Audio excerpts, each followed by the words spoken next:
Brock here from Roger Gardening. Today I'm going to show you how to prune a Japanese maple in the style of a Japanese maple tree, the way the Japanese would do it. Today I'm going to take you through the tools you need. I'm going to tell you what time of year you should be pruning it. I'm going to tell you what type of material you should be pruning.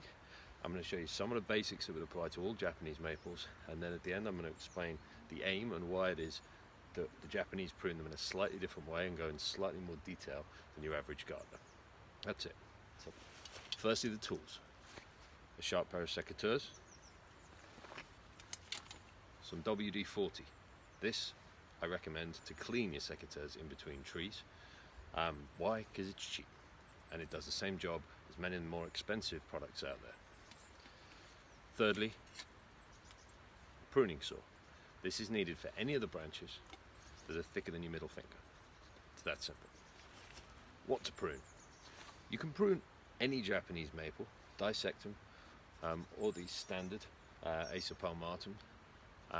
But the most important thing is that if they're within the first 2-3 years of growth, right, you should be very careful about pruning them. Personally, I wouldn't touch them at all, unless you're obviously trying to create bonsai material, and in which case you need to prune the old branch. You're obviously going to wire them at a very young age. For a garden tree on the Waki style, I would leave them for probably at least the 2-3 years point, maybe even 5 or 6 years before you start pruning them. It's not going to make any difference to the final look of your tree. When to prune a Japanese maple? There's a lot of discussion about this. I think the better question to ask is when not to prune a Japanese maple. In the Northern Hemisphere, the answer is not in January, not in February. Why? Because that's when the sap is rising, right?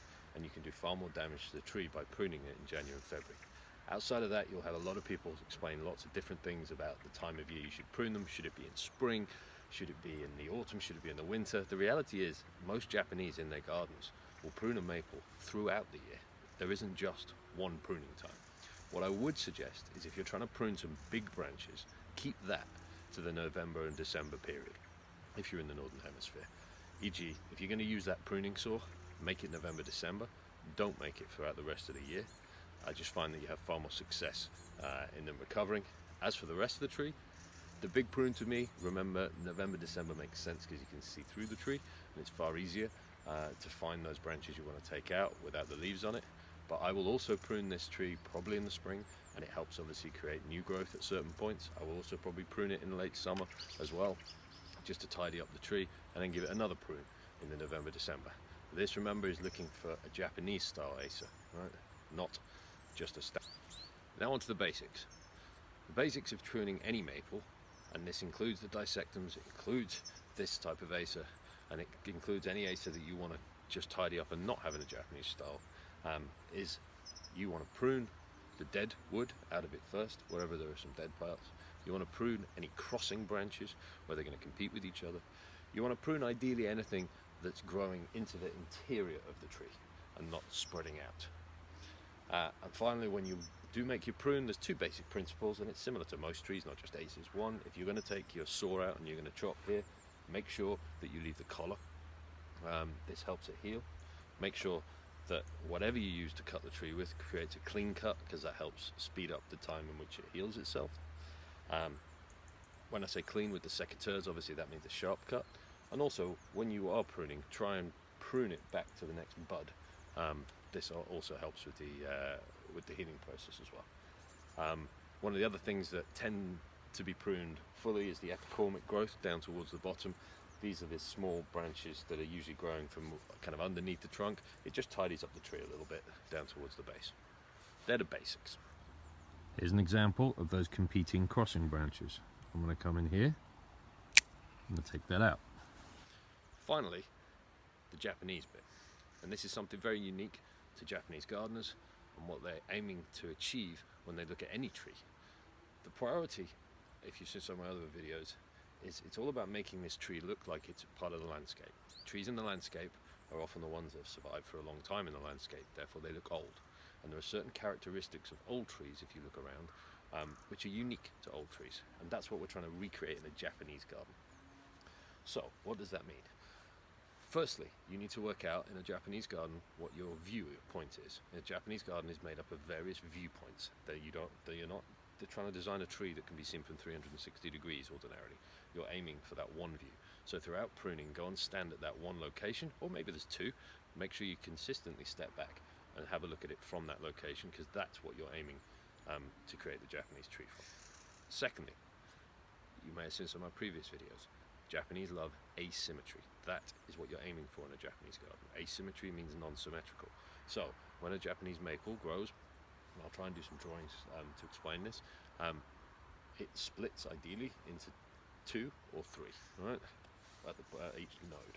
So similarly in its trunk, on this tree there were 2 here, right, the 2 branches that branch from this point.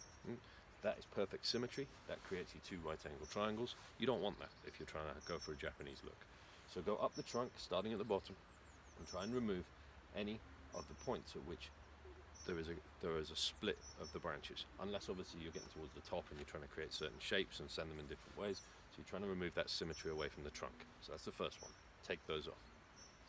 This one, just for the record, has been done by me a few times over the last kind of 5 years or so, and it's been tidied up to that point, so there's not much of that I'm going to have to do today. Thirdly, remove the verticals. And this is where the Japanese gardeners go into far more detail than probably most Western gardeners that prune a maple. Japanese maples, when they grow, their buds come out first horizontally, and at the next node they'll come out vertically. At the next node, horizontally.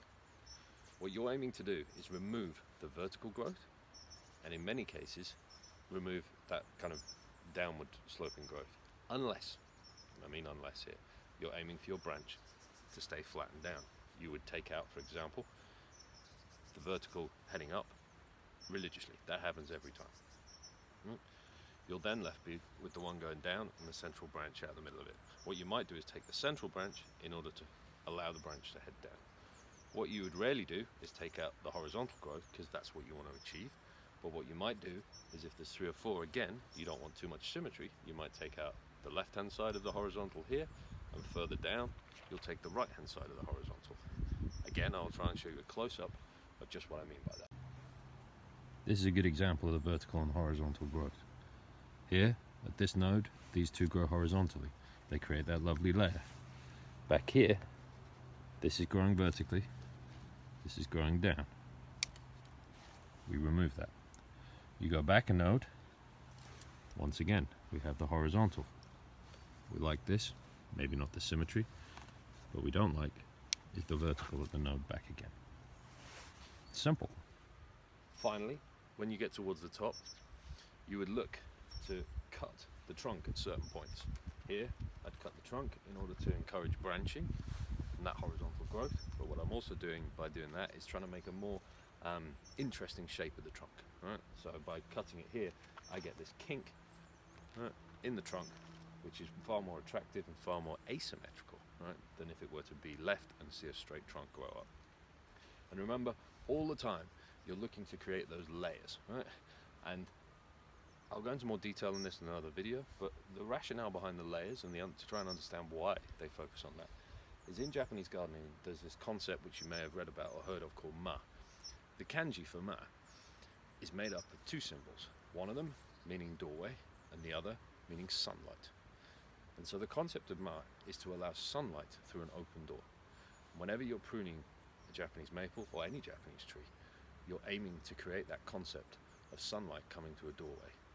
If therefore, as many Western gardeners do, you prune just to keep a shape in control, there is no doorway to sunlight.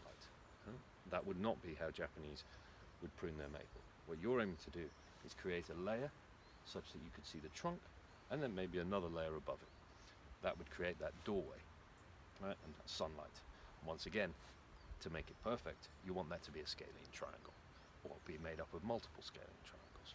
But that's what you're aiming for, is to create the ma, the negative space in between the positives, that doorway to sunlight. I hope you found today useful. If you've got any other questions, please let me know.